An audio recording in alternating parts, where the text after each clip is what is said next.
Hello, good evening, and welcome to the first OBC Evening News in voice. I'm Wills the King. For the next couple of weeks, maybe months, you will see us in voice almost every week. But let's get to our top story this evening.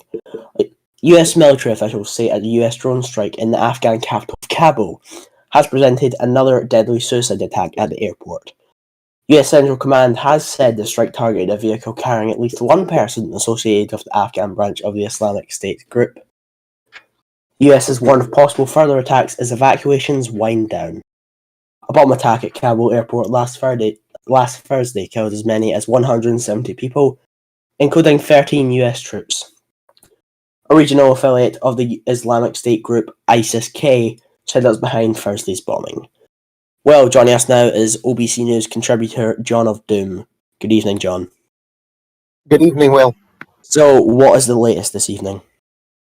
Well, earlier today, President Biden and the Secretary of Defense welcomed in home the 13 troops from the United States who were killed in action Friday as a result of the bombs. It was a rather solemn occasion. Let's see.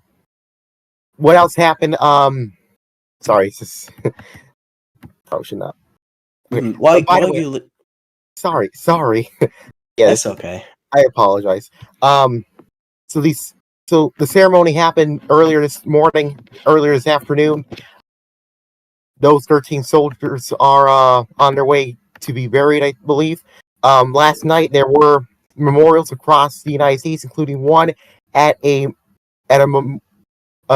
memorial for Marines in Arlington, Virginia, as the names were read out loud. The evacuation process is still continuing, with the goal of getting everyone out by the 31st of August. That's on Tuesday.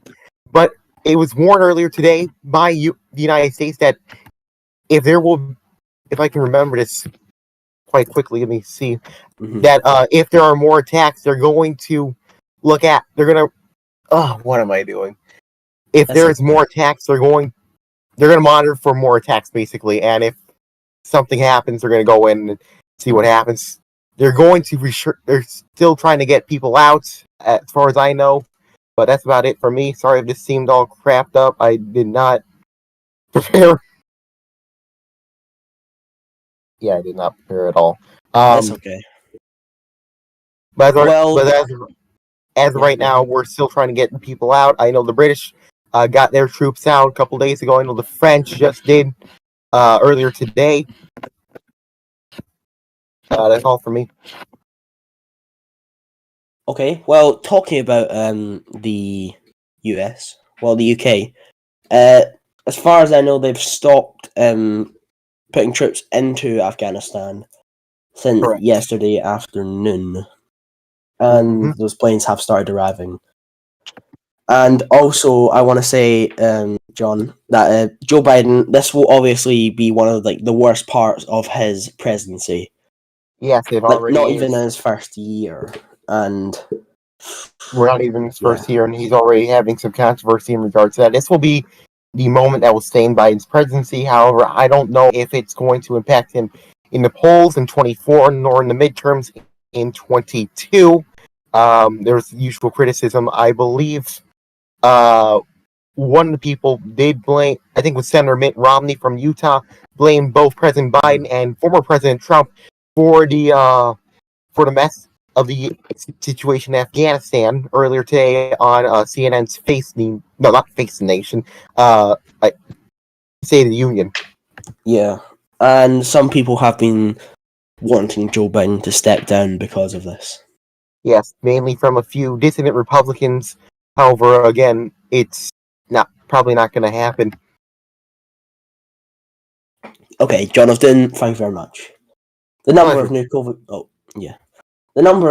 cases reported in Scotland has hit another record high of 7,113. The figure tops the previous high of 6,835, which was recorded on Friday. It comes as Health Secretary Hamza Youssef warned the NHS was facing a perfect storm of pressure. The latest government figures show a total of I can't even say this.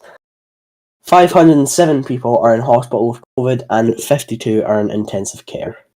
First Minister Nicola Sturgeon tweeted, "We are seeing a rising curve of cases in Scotland. It is reassuring that vaccines are preventing the levels of serious health harms that case numbers like this would also have caused." Also tonight, let's have a look at the sport. Cristiano Ronaldo's presence was felt as Manchester United bet Wolves in their first game since announcing an agreement to re-sign the forward. Ronaldo is not. Let's just start that story there. A quick check of the time. It is 10 minutes to 8. You're watching the OBC Evening News. We'll be right back after this break. Welcome back to the OBC Evening News. Apologies for all the technical problems today. We're running on a skeleton server. Anyway, Hurricane Ida has made landfall in the US state of Louisiana with winds of 150 miles per hour and a potentially catastrophic storm surge. Thousands of people have fled the state ahead of the storm, but by Sunday morning it was too late to leave. It could be the worst hurricane to hit Louisiana since the 1850s, said State Governor John Bell Edwards. Ida gained strength over the warm waters of the Gulf of Mexico. It made landfall near Port Fortune, south of New Orleans, as a Category 4 hurricane on the 5-step Saffir-Simpson scale, meaning it would cause severe damage to buildings, trees, and power lines. In some places, the storm surge could be as high as 16 feet, potentially submerging parts of the lying coastline. If you are in any of those states, please stay safe. That's a message from me. Just get inside. And all the team at OBC as well. Let's have a look at some entertainment news. The Reading and Leeds Festival has returned after a year away. Sadly, a woman who was at the Reading Festival has died. Festival Republic said the 20-year-old had a pre-existing condition and died on Friday evening at Royal Berkshire Hospital. The event, which was cancelled last year because of coronavirus, is taking place this weekend. More than 1,000 people are expected to attend the Free Festival in Richfield Avenue. The event closes tonight. Let's just have another quick look at the sport, as we try to do at the end. Well, before the break. The Paralympics have gone on. Let's have a look at the medal table. China has a total of 104 medals. Great Britain, 60. The United States of America has got 40 medals so far. RPC, 52. Ukraine, 43. That's the top 5 of the medal table at the Tokyo Paralympics.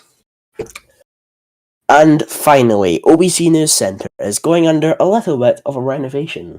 The special report that we done last week was the final broadcast from it as you know it. In the next coming weeks, we will see a new look to it, and I'm really excited about that.